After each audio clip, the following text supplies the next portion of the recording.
पोटाचं दाना चहूकड बहरला राना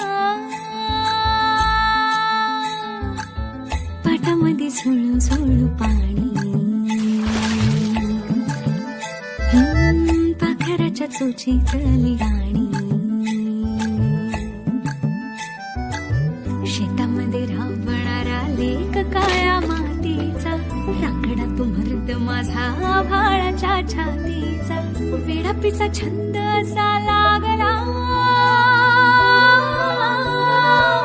तुझ्यात जीव रंग